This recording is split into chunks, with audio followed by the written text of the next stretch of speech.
Boom. I should be on. I have no idea what this is gonna look like, so we'll see. But we'll wait a minute or two before I can see anything. Oh, yep. Boom. It's live. I should be on. Cool. How was NCFLs, Max? How's it going? I can barely hear you, actually. How was NCFLs? Oh, it was alright. We probably should have done more prep, and the topic was terrible, and the building was terrible. I don't know if you saw the picture, but like there were cubicles everywhere with curtains. I would not want to come back next year, like honestly. Was it super loud? Also, the competition. Yeah, no, we had to really project, and man. even then, like everyone was projecting, so it was a terrible experience. I don't think we're coming back next year. Oh man, damn! They're losing out on competition then. That sucks.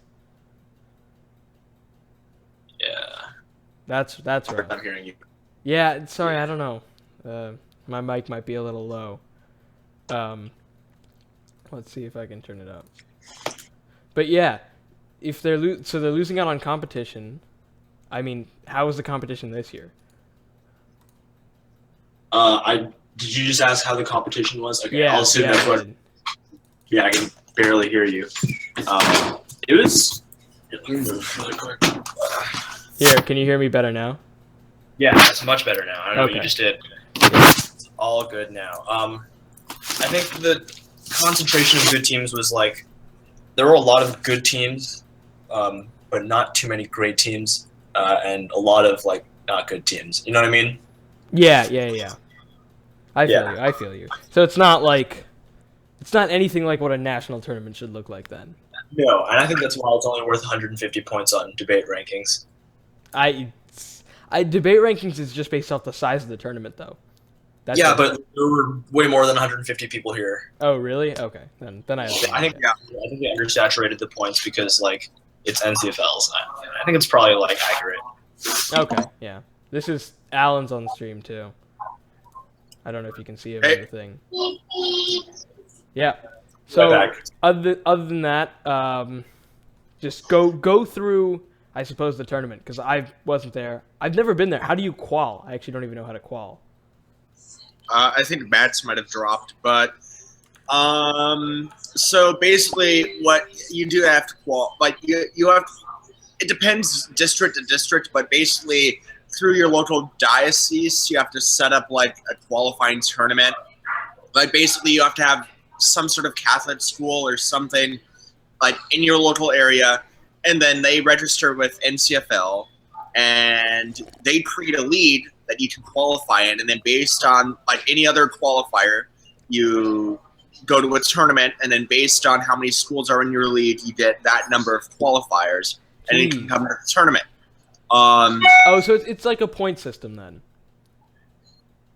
Well, it depends. So like some districts, like I know in in North Carolina, you have a lot of different, like it's based cumulative throughout the year on local tournaments, how you do. And then like the top teams, like this is how like schools like Audrey Kell qualify. Right. It's based cumulatively throughout the year. And then other like districts like the one that I'm in and the one that Max is in just have a single debate tournament that you have to qualify. Oh, there's like an NCFL quals tournament. Yeah. Oh, okay. I didn't even know that was a thing. Yeah, that's hilarious, actually. I can't believe I missed that. It is, and like also something else is, I think there's 3 in the Bay Area. There's the one that I'm in that has me, Amador GS, and then in terms of other schools that qual, I think there was Amador's B team, Amador CK, and then we had another Corey Lane team from my school that qualified, and then we had. So is it like you make it to sems or quarters to qual? What's the? So like, I don't know what happened with our district. Like we didn't have. It didn't seem like we had that many schools that are quals. Like our schools the school that hosted our qualifying tournament only had like 20 or 25 rooms, so it was a really small tournament. Ooh, wow. I'm happy though because I won the tournament both in PF and in DI. I was able to beat Amateur GS there, but no, it was very small. And then in the North Bay, in the Sacramento league, what league that hosted this tournament, that's the league that Max is in. And then I think there's one in the South Bay, and that's where schools like St. Francis and Milpitas competed. Like Milpitas qualified a team. I think Milpitas BT, and I know last year St. Francis came, but they didn't come this year. Right. I'm guessing St. Francis is in the same qualifier as Mission and whatever. No, they're not. They're not, really? They're not. They're a different. That's super messed up though, because Mission is it not in San Jose? I have actually no idea where Mission San Jose is. Oh, I think Alan just froze. But if Alan froze, NCFLs. And then like last year there was the SoCal League, I think based out of San Jose, that some schools. We missed everything that you said until I stopped talking because you froze. The video froze. So if you want to restart. Wait, huh?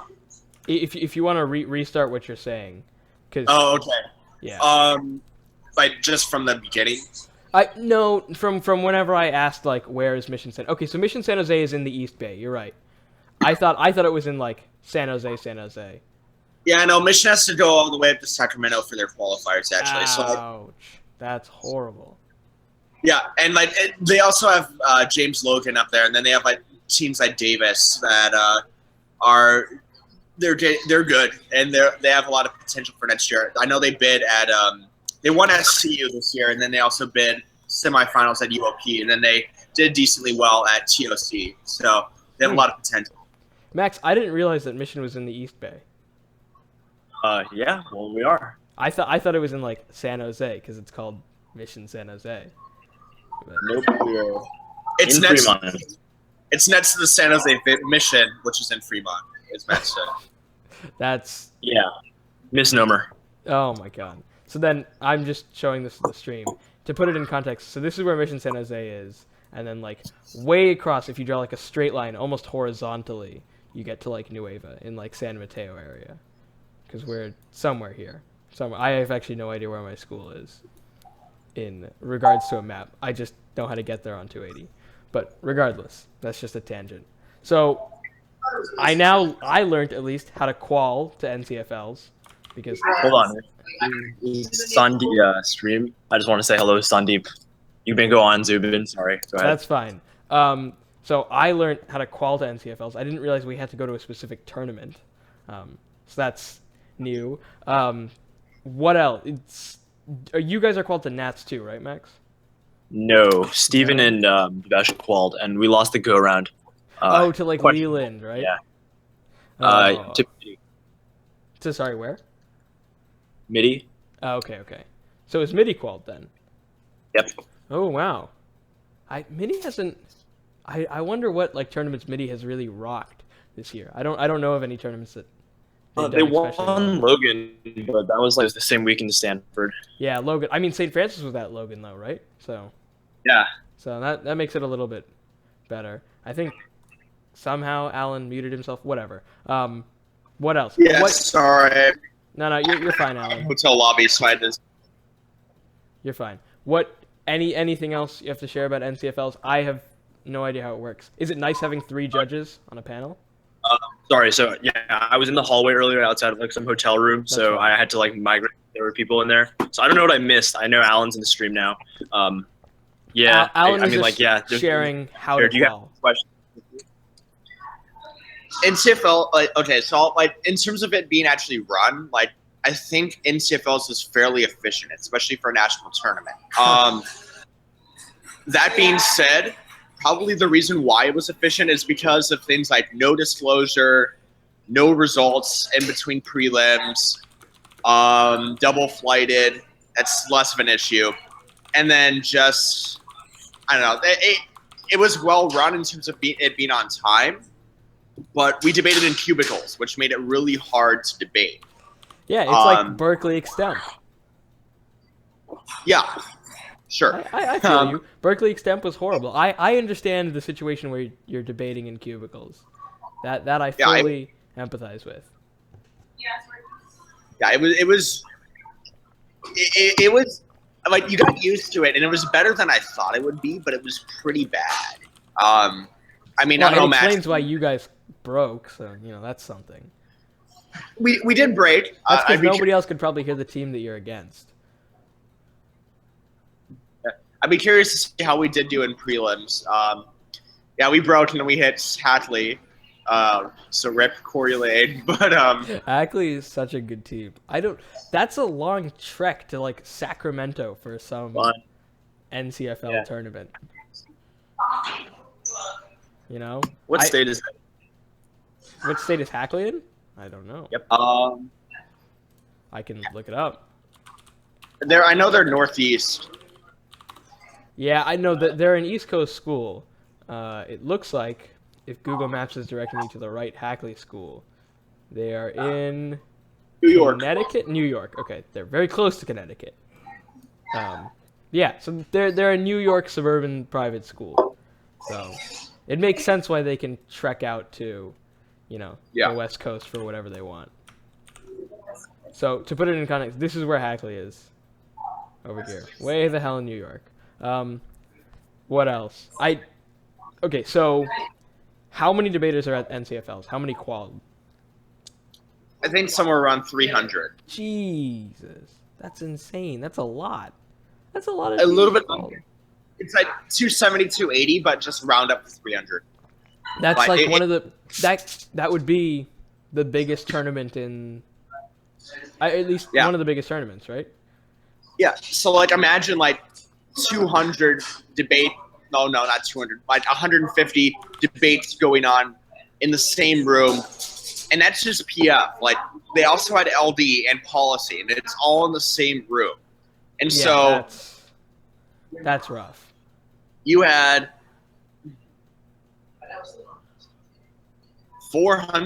at least 400 debates going on in the same like giant hall. And then the air conditioning is super powerful. It's super loud. It adds the noise. 400 debates, air conditioning. It was unbearable. It's like you would have to, like, in order to listen to your opponent's constructive, they would have to like go and speak in front of the judge, and you would have to like, lean over the table, and you could barely flow because you'd have to be like literally like laying on top of the table to hear sometimes. Oh, it wasn't always that bad, but it was like, and even this, they use these in out rounds as well. The out rounds in the same situation. So even through like quarters, it was still a pretty bad issue. And then by that quarters, they finally brought it back to the hotel and actually put it in the room. So yeah, that's nice. At least for quarters. Jeez. So you guys were in quarters then, Mac. Can you tell us about any of your rounds? What do you have to say about your rounds? Okay, Max is like...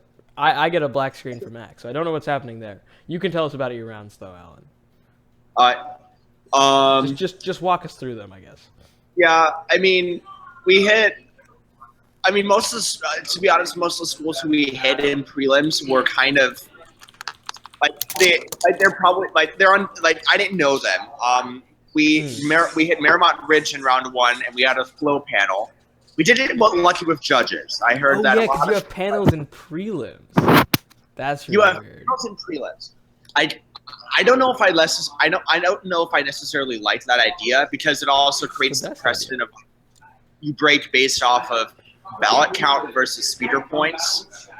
Yeah, but that makes more sense, right? Like, because speaker points is like this altruistic metric that is very subjective.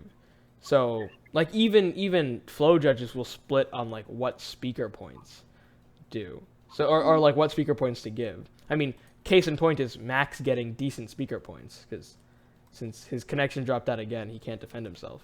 So, But yeah, so I mean, like, speaker points mean nothing. Well, yeah, and okay, so this is just kind of a segue. Probably one of the biggest surprises speaker point wise was a new way, but like Will and Alex at Keen Round Robin. They like closed out the tournament, but they were literally the last speakers. Well, they're not they very good speakers, to be honest. The entire tournament. They're not very good speakers. Like, oh no, I've watched them before, and it's like you can say the rest. Like, look, when Will speaks, he slurs every word. He's like through his rebuttal, and then Alex just gets confused and says, "I don't understand theory," and then wins rounds off of that. So, we don't really know about that. But there's that. Alan's Wi-Fi is choppy too. Let's see what else. Okay, yeah, you're. And then like a third. Alan, I don't know if you can hear me. You are cutting in and out because I'm assuming the Wi-Fi is pretty crappy. We are still both Alyssa Turk and the poly prep coach was when they saw the round, they're like hoping that it would be like that for the entirety of NCFLs. So is like they remember that it's a lot better. Alan, you gotta restart. You're dropping in and out. So go back a little bit. Okay. Yeah, round one, we had a flow panel. Yeah, we got lucky. We got that. All right, sorry. No, it's fine. Yeah. Okay. Round one, flow, and it was a decent debate. And I mean, round two, got it back. Oh, good job, Max. This is hard time. Yeah, I think this Wi-Fi is like maybe really bad where I'm sitting right now, but it's going in and out. Like I've been dropping calls like crazy today. Yeah, it's not just you. I'm just gonna turn down your quality just to make it easier on everybody. There it goes. We can hear you, Alan. We just can't see your video. Oh no, we can see you. Oh, okay, no, you're good. You're good. Okay, so Alan had to flow. How many flow panels did you have, Max? I had probably. I mean, like I don't care like about prelim judges. We just like read the same case, talked pretty slow. I'm terrified of prelims. But in elims, our octos bracket. Well, in doubles we had a walkover, right? So I don't really know who was supposed to judge us. In octos, we had 2 flow judges and 1 lay judge, or maybe like 1 flay and like 1 flow and 1 lay, and then.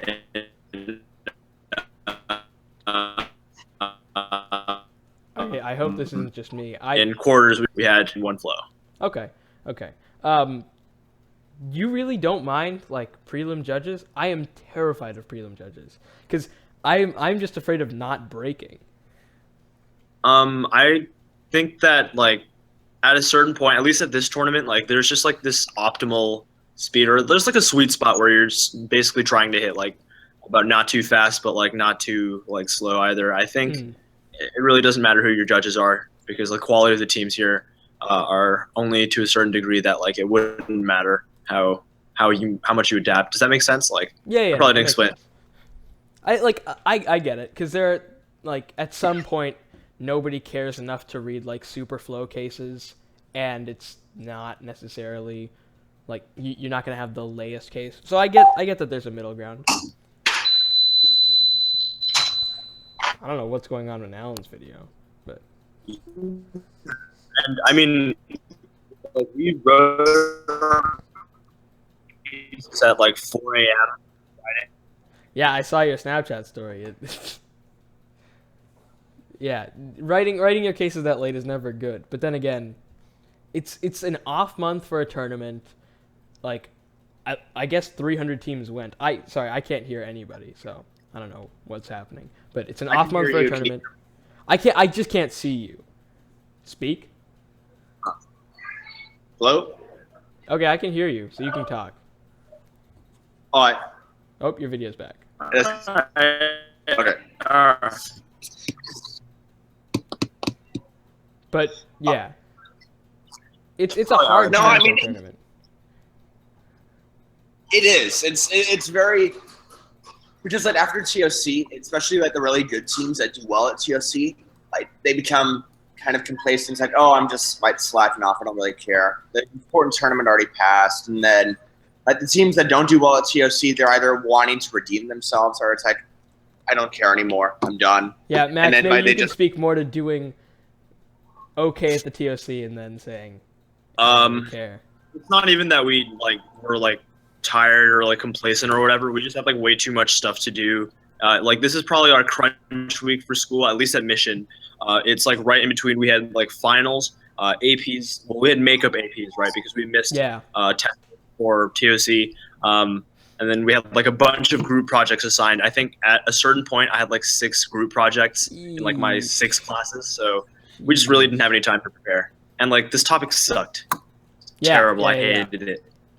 It's not there's I don't know which side it's skewed because I haven't really cared enough to look at the literature, but honestly I don't know why the last like 3 topics that have been chosen, right? The Nats or I guess not necessarily the Nats topic, but this topic, the TOC topic, have been like atrocious. They've just had super side skewed and just badly worded. What did you think the April topic was skewed towards? What did I think the what? April topic. I thought the April topic was skewed towards welfare because it's like legitimately the truest argument, right? It's true. Yeah, I think that objectively, like if I were to like take a stance outside of the debate, I would say that welfare is like infinitely better at alleviating income inequality. But like I think it was definitely debatable. I don't think that there was too much of a side bias at the TOC. You're right, but the TOC was also a badly worded topic because the impact ground was confined under one interpretation of the resolution. Under another, you can impact anything as long as it has to do with inequality. It's a mess, right? Like, the topic would have been great had it just said, like, what's it called? Increased funding for means-tested welfare should be prioritized over infrastructure development. Period. No in order to kind of thing, because that just... Yeah. It just That's made what they did no sense. 2 years ago, I think, like the India topic. Oh, the India topic was really messed up, though. The India topic was also... Like, I just remember debating it at SCU and hating that topic. A lot of people liked it. I didn't really debate it. I think I had like a couple teams' cases sent to me, but it didn't really look that interesting. It might have been just me hating. People said that it was. You know, like it could have been just me not liking the way, because in one of our rounds, the judge took a phone call in like the middle of their rebuttal. It was like a cluster. Right.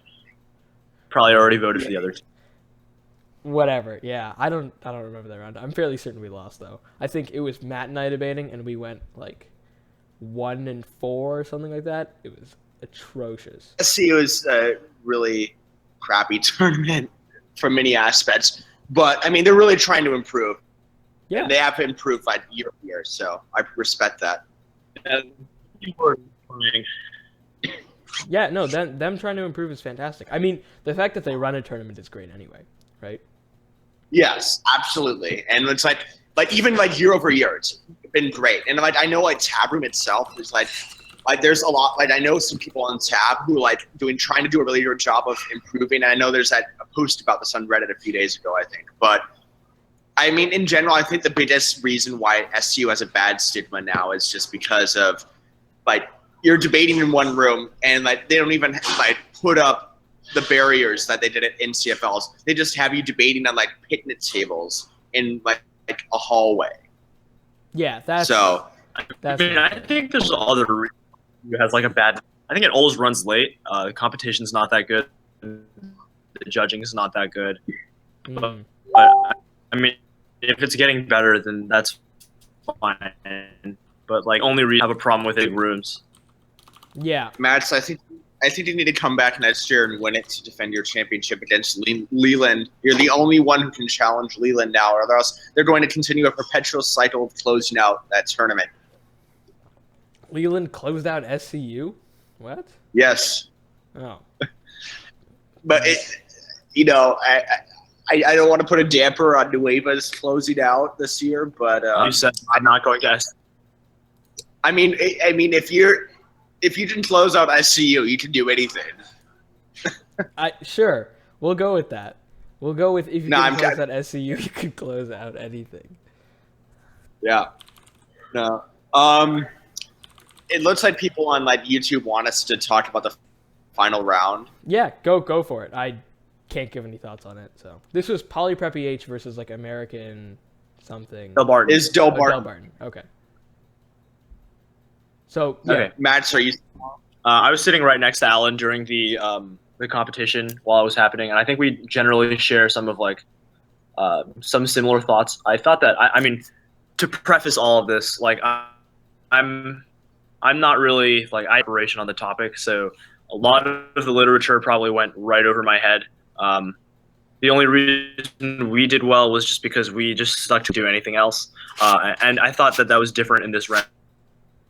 And I thought it's strange because I didn't think Delbarton's case was particularly good, and they switched issues a lot. I think in the rebuttal, it was like very clear that they were trying to go for this idea of like passing down like genes over generations, which leads to like long-term implications, which like outweigh any like diseases that might affect people in the short term. That like cause like a trade-off, right, because of mutations. Right. But in the vibe that they were trying to go for offense on the con case, and then like vaguely extending arguments without really properly explaining them. So personally, I thought Delbarton was behind most of the round. I thought that they objectively won Grand Crossfire, but like I can't possibly see like a judge who evaluates the flow voting for them, because like I just don't see them winning any. Prep was just good.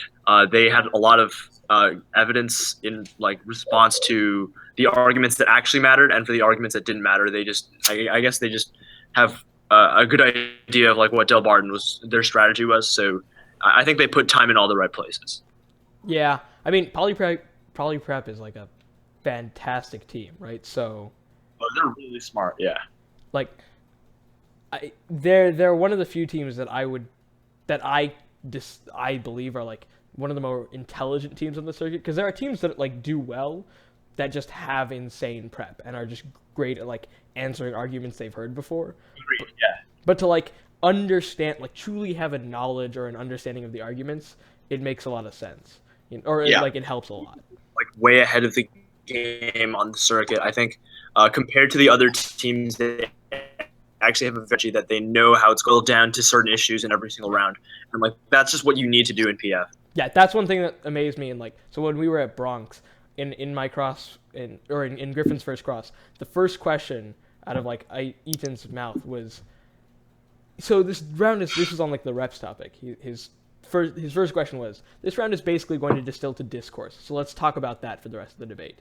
And like, that was what we went for every time. It might have been what they did, but they just picked the one impact in our case that we were going to explode, you know? Yeah, I feel like that might have been the product of a prep out, but like they're definitely like smart enough to do that in a round. Yeah, that's true. Yeah. I mean, Jacob did watch us or judge us the round before, but it still makes sense that like that's an impressive feat, you know? Oh yeah, Agreed. Definitely. So, and what else about the final round? I don't know how much while ago. I don't know. Yeah, go ahead, Alan. Yeah, I don't know how much Matt's went into. I mean, I thought that it was. I mean, both teams were really good. They both deserve to be in finals. I thought that and people talk about con bias. I thought the round was over at coin flip. I mean, in general, that's generally the trend on this topic, that there's a very heavy con bias. The reason why is because most of the empirical evidence, most of the true arguments, most of the logical arguments are on neg. That being said, I think that Delbarton did a great job of like working with what they had on the affirmative, and they wrote a good case. But as Matt said, I mean, their extensions were kind of messy. They just pulled and extended through into these bioterror and super soldiers, right, yeah. And that wasn't in the other argument is just randomly. And then like they had this as Matt said, and like I remember talking with Matt about this as it was happening. It's almost as if they were somewhat checked out up until Grand Crossfire, and then Grand Crossfire they went 150%.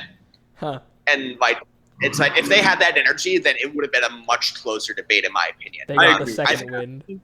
I think it'll be a full. No. Crossfire, they just decided to like turn it up like something weird. I don't know.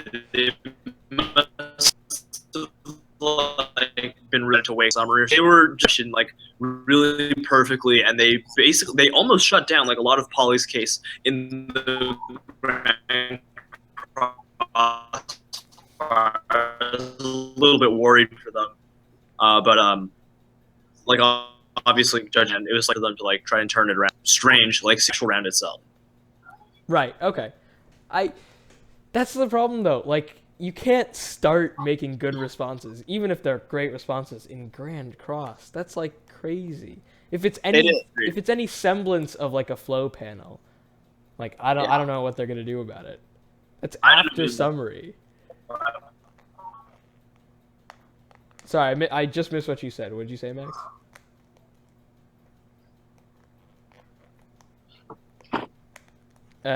Sorry, by the way, to everybody on the stream. Yeah, what was I didn't one or two judges. Say that one more time. Can you hear me now? I can hear you now. Yeah. Okay, yeah. I mean, I didn't really have that much like important to say. I was just gonna say that I didn't really recognize that many people on the panel. So been either 5 lay or 5 flow. I think the round could have been adjudicated pretty like objectively from either standpoint. Like if you were just looking at like presentation and like strength of argument and like perceptual dominance, or if you were going to analyze like the flow, I think that Poly is like ahead in both areas. But yeah, I had no idea what was going on with the panel. Yeah, I mean it's hard not to be perceptually dominant when you're like 6'3" and Harrison hurt. That he's just tall. He's just big. He takes up a lot of space. And I mean, one thing that I noticed is that I watched a few times this tournament. I mean, they did a really good job of bringing like flow adaptations to lay.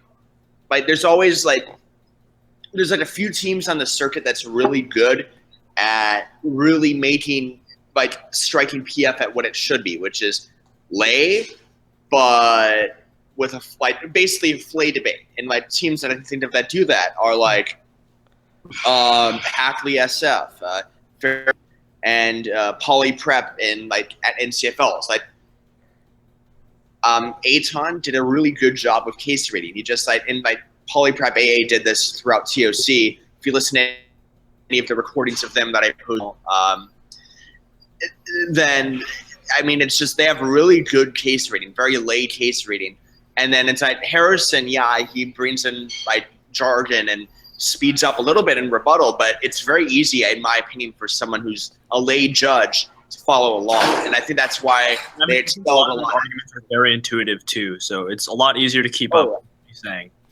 Yeah, I mean they do run like hard to follow arguments at some points. Like at the TOC round with Whitman, right? They ran the like volatility argument, which is harder to comprehend if you don't have a background in some form of economics and you don't understand why volatility hurts poor people. But yeah, I mean they really watered it down at this tournament. Like I think because they get by like Jaco Erda, who like won the tournament last year. So I could see a lot of similarities in their style of debate to what he was doing last year. Like they would even like change the taglines of their case to not be like, oh, contention 1 is like solving disease. It would be like the first reason we believe the resolution is true is that we can cure disease.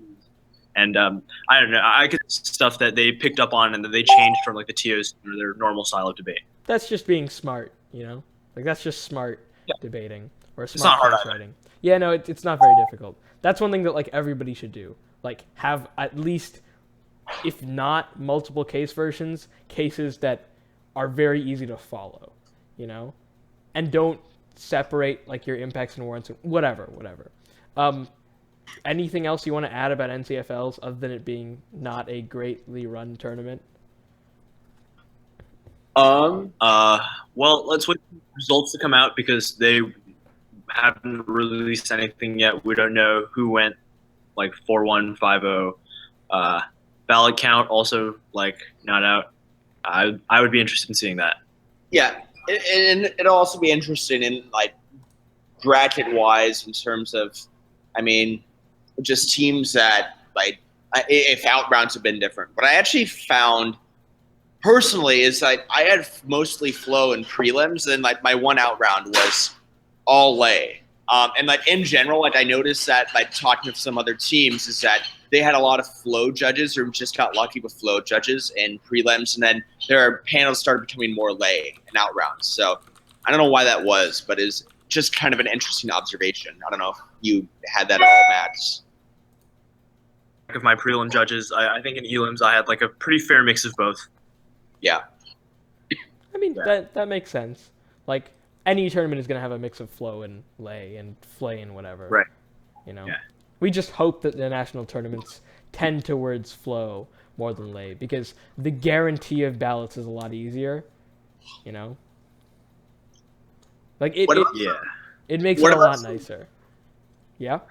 What about some teams that, like surprise that didn't braid? Like when braids went up, like there's some teams that definitely didn't braid that I was surprised by. Holly AA, I thought they were going to break for sure. Definitely. I thought NS was going to break for sure. Had a good breaking. Zachary, I don't know what happened to him. I'm sure there's a story behind that.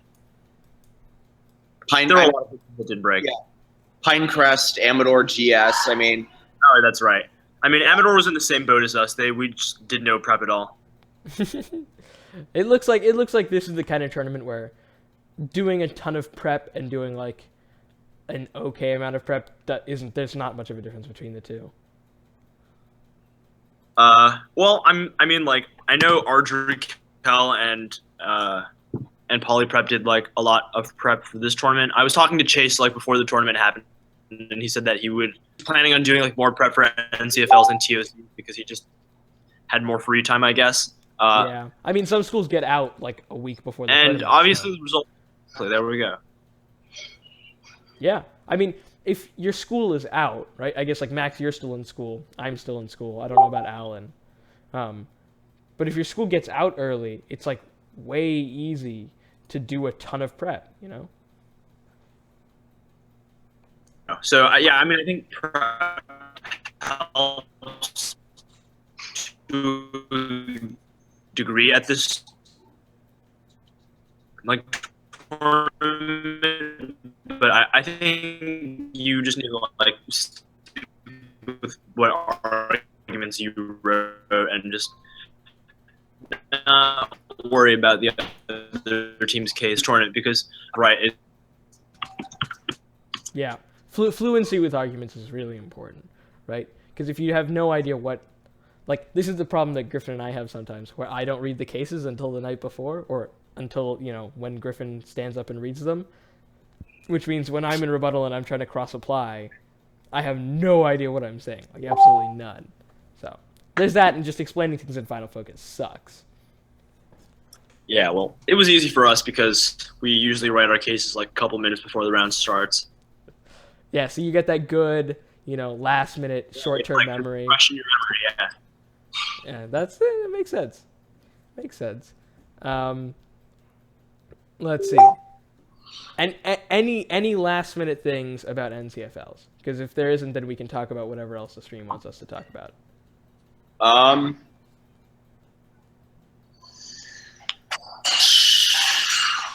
Yeah, I don't know. I mean, just cubicles. Yep. So overview on NCFLs.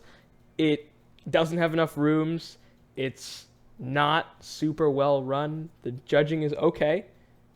That's just what I've heard. And yeah. Competition is insane, and there's always a side bias. Like, I think Greg Foster did some, like, I don't know, crunch some numbers, and it's like the average NCFL topic has like a 78 or like 81% side bias on any. I don't believe that. I don't think it's that bad. I really don't. I don't know. Maybe not, but like that's what somebody posted on Reddit. I mean, anything, the side bias isn't because the topics are worded poorly. It's just because Connells goes second. But even then, I don't believe that it's like a 70 or 80 bias. That is huge, right? That Connells goes second. That makes a difference. Yeah, and the topic, it was like just as bad because not only was Con much easier, but like also you get to speak second, so you get to structure your final focus and summary off of what they say too. Yeah, speaking second is a big boon. You know, it just helps in everything. You get like 4 more or 6 more minutes of prep at a minimum, right? Because you get crossfires to do. It's just so magnificently helpful. Honestly, I don't know why teams pick sides. Like, all through Berkeley, teams would flip. They would win the flip and pick sides against Griffin and I. And we were just sitting there like, what are you doing? Yeah, usually we pick sides because we don't have cases on the other side. or you want to run some theory argument. That's what I learned at UOP. Okay, true, yeah. I mean, theory. Let's talk about theory quickly in NCFLs. Anything? I know there's one team in ELEMS, I forgot who it was, that ran a theory shell that somebody was talking about, and they actually dropped the debater because they ran theory. Really? That's pretty cool. Yeah. I mean, voting off of it is impressive. Yeah. And then like Matt, the National Catholic.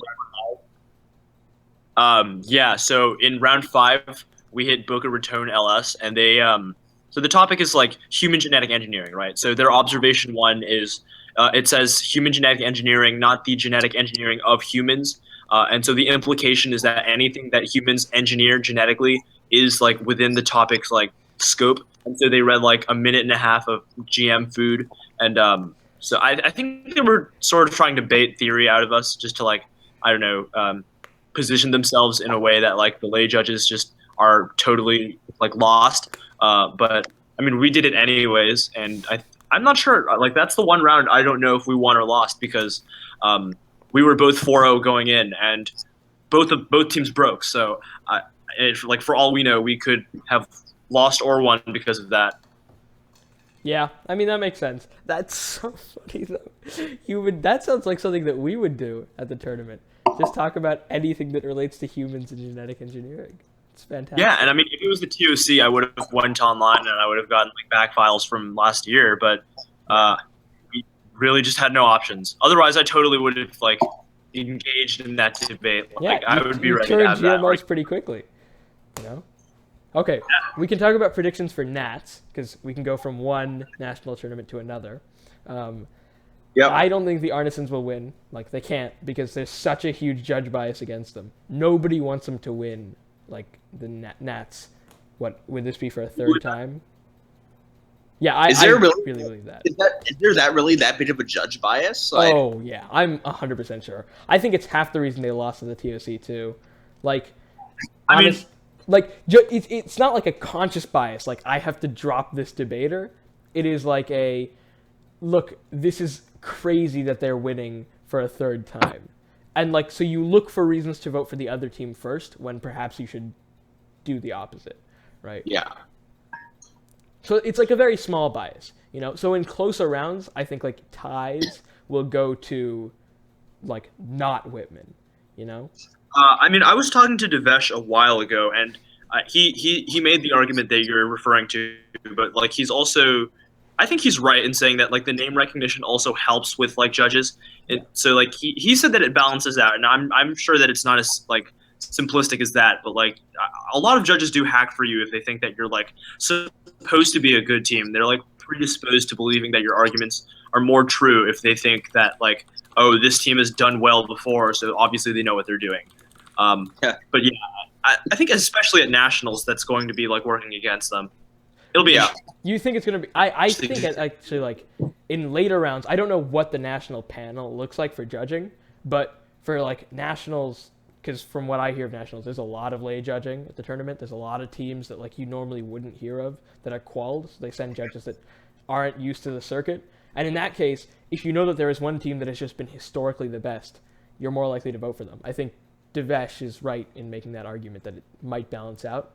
But I think like judges who are demystified with like Walt Whitman, who have just seen them at every national tournament, in every outround, whatever, right, might think like, look, we're sort of tired of this. They go for the same stuff. They have like, it sort of gets monotonous. Yeah, I mean, their strategy is basically the same. They just like pick apart your arguments in cross-ex. They read like a 30-second argument for contention 1 and like a 3-minute argument for contention 2. They always go for the second one. They always go line by line and like address all of your cards and do card analysis. They barely ever read like generic turns. I mean, like it's almost the same thing to me every single time. Oh yeah, it doesn't matter what topic too. It's always they always are the best read on whatever topic it is. So they just know all your cards. If as good, if not better, than what you do, which means they're just going to make a fool of you, and then they're going to capitalize on whatever errors you make. And they're just intimidating. Like, I think that they have a really good in-round presence. It's impressive because they like when you look at them, if you were to pass them in the hallway, you wouldn't think, wow, those are the people who have won the TOC twice and have like essentially broken public forum. I still think it's because twins have telekinesis. Yeah, I bet. Kevin was saying that like judges are willing. I very strongly believe that they have unlocked the secrets of like telekinesis and like mind control. Yeah, they can just literally speak word for. I always wonder in like really difficult rounds if they just walk out of the room saying we got to go to the bathroom and then just like switch so that Will can speak for everybody. But I mean, I don't think I've ever seen both of them leave for the bathroom at the same time, but it's possible. It's totally possible. I think they're quite good, and I think they've broken the debate sense because they have such consistency in the words that they use. It's unnatural. Okay. Well, they always use a death knell. Like that's one thing. It's always like reparations is a death knell to I don't know policy. I don't know. They always use death knell. Ameliorate. There's always they have the same word vocabulary. I find that interesting. Yeah. What else? Who else is going to Nats that we know? You think Mission SS is going to do well, or SP? I actually Steven is working very hard. He's going hard. Team himself after the TOC, but I think for some more like notable teams on the circuit, I'm really vying for James Madison Memorial to do well. Those guys are. I hope they do well. And they're really. I mean, like they got third place last year. I'm sure they'll like do just as well this year. Polyprep, obviously. I think they got like 4th or 5th last year. I'm not sure about the placing, but they'll be good. I think their style is definitely a good fit for nationals. People are saying Pineview BS. So people are asking about Pineview BS. I don't think they're going. Are they going? I don't even know if they're going. I honestly, having never debated them and only watching them, they're a solid team and they're intelligent, which is I think the best thing that you can be as a debater. Like even if you're not prepped at all, being like, which is a hard thing to say, but like just understanding what like debate is and how to answer arguments. But other than that, I have no other comments. I don't know. You debated them. So. Yeah. I mean, I don't know nationals. I think if they do go to nationals, it would be very hard for them not to do well because, like, one, name recognition. Two, like, they're obviously very good. They won the TOC. Yeah. And they also have like pretty solid like cases and strategies. I think they might not do well. I mean, I'm not saying they won't do well or they will do well. Don't do well. It'll probably be because like Show gets like really mad during something across the room. Like he gets really like into it, Oh yeah, some debaters do. I used to do that at Berkeley. I think I told this last stream, but like at Berkeley, one of my crosses devolved to where like Harker KG and the second speaker from Harker KG and I almost like flung textbooks at each other, arguing about like economics. It was just bad. Vomsy probably would have won that fight. He's like 6'5". Yeah, it was not a good choice on my part. There's this kid who watched it down and he was from my school who was always to this day laughs about that crossfire. Actually, Zubin. Oh, did he watch it? Yeah. No, it's a funny crossfire. That was a round that Griffin and I were getting really quite destroyed in. Anyway, on a different topic.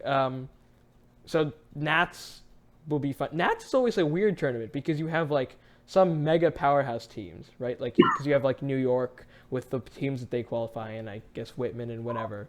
And then you also get like a bunch of smaller teams that have the opportunity to like show up everybody else, It's like being the low seed and then having the opportunity to just like come and like inherit the high seed, Yeah. Yeah. There's also Brandon Becker. like the Beckers. Yeah. Like qualified to Nats. I'm not sure if I think if they do go, they'll probably end up doing well and then just losing because they don't adapt to a panel. That'd be interesting to see. Rowan. What'd you say? Oh, Nothing. No. So we're friends. I No, know I it's know, me. I know. Like a, I made you a joke. No. I mean, in terms of like teams that I think will do. I mean, I think. Oh, I know Oakwood FO is going. And I mean, I feel like they're a really good team. They're just have certain topics that are good for them and certain topics that aren't that great for them. So like, I think that if they luck out and have a good topic, they'll do really well. Mm. And they could be like Oakwood BG, which did an honor qual for TOC next year. And I'd be in the top. I think Oakwood FO is better than Oakwood BG. To be honest. Yes. Like, Ella is to not use another team name, but OG. Like, Ella is just fantastic. Absolutely. You know what I'd like to see is like I mean, like Charlie's also really good. Like he's a really good speaker. Like when the first time I watched him was at Golden Desert. He was solid. Sorry, what'd you say, Max? I'm worried that like I'm not sure if like Charlie is even going, but he has come down with a severe case of senioritis. I'm not sure how much prep he's going to be doing. Yeah, I'm sure senioritis is a problem where you're just like, yeah, I don't care. Honestly, I think it would work the opposite way for me. I would probably just sink all my time into it because it's more interesting. You want to leave it a thing, right? What'd you say, Max? I'm just saying I wouldn't be surprised if you did. Like I don't know what else you would do. Yeah, well, I have no other life, right? Considering I put on these streams, you know. Yeah, we should. I think we were going to hold an intervention for you at some point about that, but you're just too far gone. Yeah, I'm too far into it that it's now not even worth it to disgrace me with an intervention. It's okay, like millions of views. Yeah, exactly. Once it gets to thousands of views per stream, then I'll be fine with it. Sure. Yeah. Sure. What else? Other than that, people keep asking for like the easiest bid tournaments. I can name a few because I've done a lot of research for. I've done a lot of research. Huh? I mean, I know the first answer that everyone will give you is Dowling because it has like 5 point something bids. Like 1 in 5 point something teams bid, which is ridiculous. It's an Otto's bid, and Whoop! You froze, Alan. I don't know what happened, but you froze. Yeah, and you look really funny right now in the Google Hangout, like really. Like that. Yeah, it's just up in the air. Oh, never mind. He's back. Oh, right. Damn it. what? Oh, you froze. Nothing. So Yeah. Continue. Dowling, obviously. There's Alta, that John Nahas and Stephen Shee. So, and Alta's fun because he could go skiing during the tournament. It's What? really. I want to go. Yeah. Oh, that would be fun. Actually, don't go this year. I need to go and maybe I can actually bid then. But just stay away from that. It's so easy. Dude, I think that a 6-year-old child would be able to bid at that tournament if they just had a 4-minute long case and the ability to read the English language. Like, if you're just a literate person and you spend like 10 minutes preparing, you'd probably like brain. Speaking of 6-year-old children, I went and watched a novice PF tournament and judged, and good That's lord. right. Yeah, I Snapchatted you that. I didn't realize, like, at first, it was a novice PF tournament, so it wasn't even, like, experienced PFers. You didn't know that. I mean, I thought we were going to be judging experienced PFers, and then we got shoved to novice. Junior high PFers. What? Sorry? Like experienced junior high PFers? No, yeah, I guess, would you call it junior? Yeah, experienced, like, middle school or PF, like, debaters. And we got shoved to novice middle school PF debaters. It was, like, the first debate ever. Like, they filled up 4 minutes quite often, but it was so funny watching them. People, like, didn't know. People were saying, like, arguments, like, what's it called? So somebody read an argument that, like, it was all about the death penalty. It was the 2007 LD topic, one of the topics in 2007. And somebody was talking about the death penalty, and they said the death penalty is a deterrent because it's really bad and people don't want to die. And then the answer to the argument was life imprisonment is worse than the death penalty because it leaves you psychologically scarred, so much so that your family wants to kill you, but they can't because you're in life in prison, which means it takes effects on them. So it not only punishes you, but also punishes your family. What is that? And I had to vote off that because it wasn't answered, and it was impacted to, we not only stop all people in prison from ever killing again, but we stop everybody in the nation from killing again, because each person in prison has at least 6 family members, and then, by like the rule of 6, or like the 6 degrees of Kevin Bacon, we can stop everybody in the world from committing murder. And it was all because they caused psychological damage and ruin to the family members of people in prison, which is like a horrible argument and disgusting. And I sat down with them for at least 30 minutes after the round and just yelled at them about it. I was like, you can't say that. And you can't. Don't yell at them. Like, provide constructive feedback. Like, I yell in air quotes, I suppose. It was first, like, I disliked what you said. Second, don't say that again. And third, like, let's talk for a couple minutes about like what you could have done to not say that, and why you shouldn't say that. They also use the term, like, and I hate using this term, but like to indicate like mentally retarded quite a few times. And that's just like, it's not a term that you should use. Regardless. I gave them very low speaks because of it. There are judges who will drop you for using like derogatory words or just unprofessional word vocabulary that could be racist, discriminatory. And like one example at NCFLs, the round before me, I think it was the American Heritage coach who dropped a debater or was considering dropping a debater because they used the term black market. Because like, and even like there are a few teams that like wrote out K's to like the term black market being used because it's like inherently discriminatory, linking back to the African slave trade. So, Yeah. So Harry is commenting on the stream that like those debaters or those judges are right, and I think it's very fair. I would have dropped this debater for using that language, and like I definitely would have dropped him had my entire like judging paradigm not been I am tech over truth and I value what is said in the debate versus what is not said, and if you say something that is wrong, I believe it.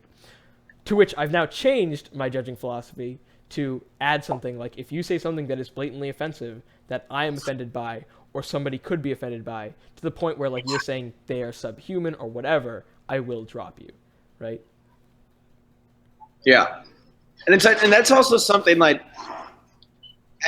also something on the NCFL topic that I noticed is that like a lot of debaters like to say, oh, well, being alive is the most important impact, which to a certain extent makes sense. But then like that becomes pretty abusive, and it can also become insulting to some aspects because it's like, oh, they're still alive. It doesn't matter if they're like on this topic deformed, if like there's one debater that I was watching that literally said it's okay if these debaters are born, or it's not debaters, if these people are born with no legs or arms, as long as they're alive. And it's like, oh, good Lord. It's fine not being born with legs and arms. Like, you're fine. It's just like a weird thing to say that like. It is a weird thing to say, but it also, like, in my mind, it's kind of a slippery slope. No, here's the thing. It's not a weird thing to say. It's a weird thing to give an example of. Like, giving examples of people, like, if you're making an argument about, and I'm going to fall into my own trap in doing so, but if you're making an argument about somebody who is disabled or differently abled or whatever, either mentally or physically or anything, giving examples of such is like super messed up. Why would you do that? And I only realize this because having read Harry Bagginstoss's dad several times, he references this idea that it's not right to give examples. If you're like talking about it in an academic context, why would you give examples? So I'm not going to give an example of something that would be bad, because that would just be sillier on the front. Yeah. I'm going to take over for 1 second to talk about one final thing, which is reading dates, which is something that I have gotten into an argument over on the subreddit with some guy. I have Carson something. So I have. Oh, actually, wait. Firstly, sorry to Diane Keaton. I forgot your name. Sorry to David Kinane. I put in like my flair. If anybody finds this, PM me. He found it. So here's your shout out, David Kinane. I'm not going to steal the subreddit away from Alan. I'm just going to slowly subvert him from the inside until there's nothing left. But he's a hollow shell of a man anyway, so there's not much left for me to do. Regardless, so I've gotten into this like super long argument on like when to read dates and whatever. Let's see if I can find it. Yeah, I think I commented at least like 15 times. I am like super, for whatever reason, I guess the presentations coach has gotten to me. I am like super duper pro reading dates in debate because it's like so necessary.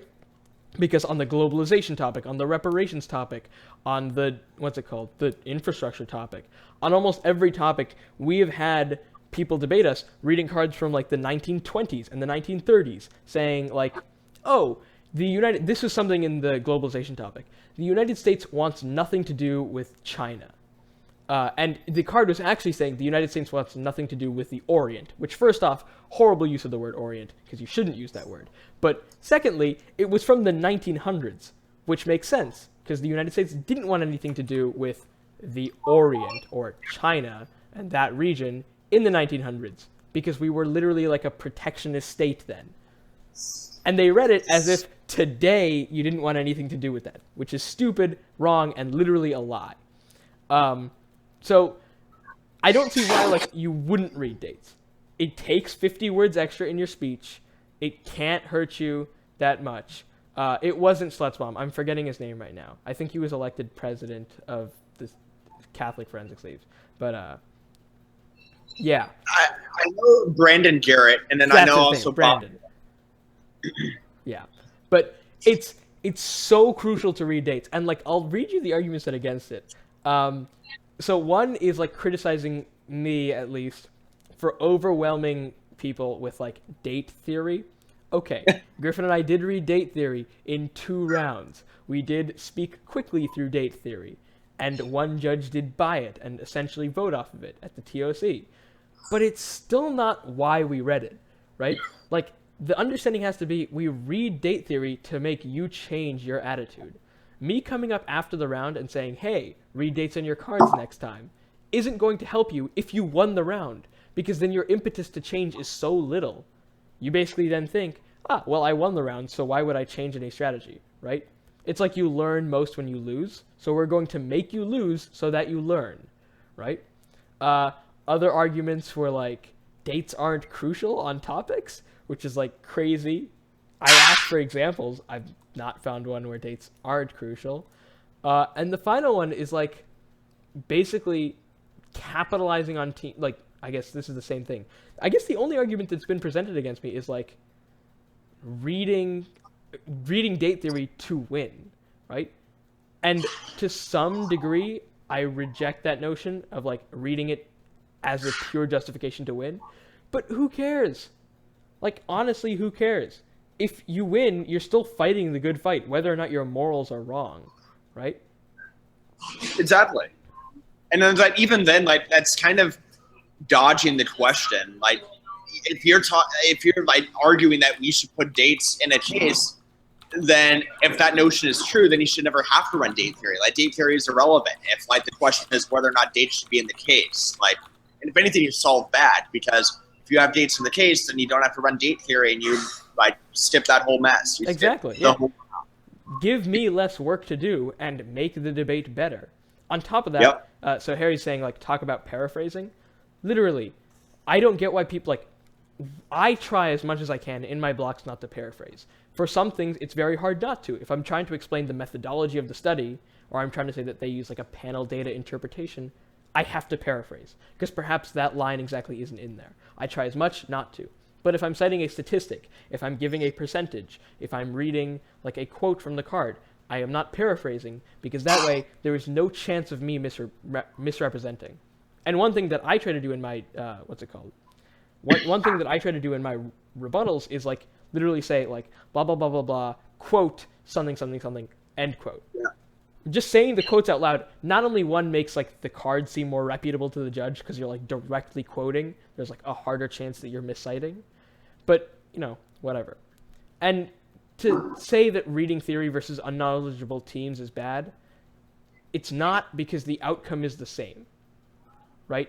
If the outcome is that they start reading dates, then the outcome is good. And I don't know about power tagging at NCFLs, and I'm probably going to end the stream within like 3 minutes because I don't want it to go too long, because I have work to do. It's power tagging is fine, because if you read the card, then the power tag will just be wrong if you're power tagging incorrectly, right? So, yeah. So if you're doing both, then obviously it's bad. But Yeah. if you have some correction mechanism, then it's not going to be. But that's just my rant on like how you should actually cite things. Like legitimately cite things in a way that allows me to debate the card and the evidence rather than having to say, so when is that from? Oh, how is that, like, you know, whatever, you know? And I think it's perfectly fine asking in Crossfire, what's the methodology of this study? Because that is something that is so hard to explain and often doesn't contribute too much, right? Yeah. And it's like, I mean, if it is a sketchy piece of evidence, and like especially in the NCFL topic, there's a lot of questionable. Who is this who joined? I joined. Who is this? Oh, I'm the other moderator. I just fucking got into this hangout. I'm sorry. Wait, I have no idea who this is though. Oh, I'm the other moderator. But who's the other moderator? I don't. The one that isn't the major. There are like 6 moderators, dude. I'm the other one. The other, are you like, I'm bored, ask me anything? Fuck no. Are you That's not thank me. the Lord? Yeah, that's me. Oh, okay, that's you. Were you were anti me becoming a mod? I'm just saying that. No, I wasn't. I was anti adding a mod for no reason. Okay, that's fair. That's fair. Anyway, enjoy. I don't know how you got in, but whatever. Enjoy. Hope you enjoyed the stream. I'm gonna say bye-bye to everybody. But yes. Don't end it. I just got here. No, too bad. You're gone. But really, everybody read dates. Everybody quote cards. Everybody become better debaters because of this. That way, it'll be a lot nicer. And I won't have to read date theory anymore, because while it's fun to debate date theory, I would much rather just wreck people on the flow, because I feel disingenuous winning a cleanly extended argument when people don't know how to respond to it. I would much rather have an argument that you respond to, like my round with Harker Kale at Berkeley, where both of us turned each other's cases, and then we had to debate which case mattered more, and it was a complete flip. Those rounds are more exciting than rounds where I can say, like, look, cold drop this, or, oh, they just don't understand this argument. Because it gives me less work to do, and I would rather have work to do if I'm going to do a debate. So, yeah, there's that. Goodbye, Alan. And goodbye, stream. This was, I think, like an hour and 6 minutes or something like that. So, hope you guys liked it. And, yeah, we're going to do, just to conclude, and I can shift over to, I think, hold on. You might see double for a little bit. Yeah. Just to conclude, we're going to do, and you'll see like a big black bar on the side. I'll try to change that. We're going to do some whatever topic lectures, whatever, over the summer. As a mod, I'm trying to instigate something in like the debate subreddit where we all like we schedule essentially Skype debates or whatever. So there's that, so that people can practice and that we get more active participation in the subreddit. That's something that the mod team has been considering. It's something that I suggested for them. And yeah, I hope you guys like these. I'm going to continue doing them over summer, even though there are going to be less tournaments. At Nats, hopefully, because I know people who are going there, we can have something like live coverage, which would be really cool. That's my dream. But hope you guys enjoyed. Thanks.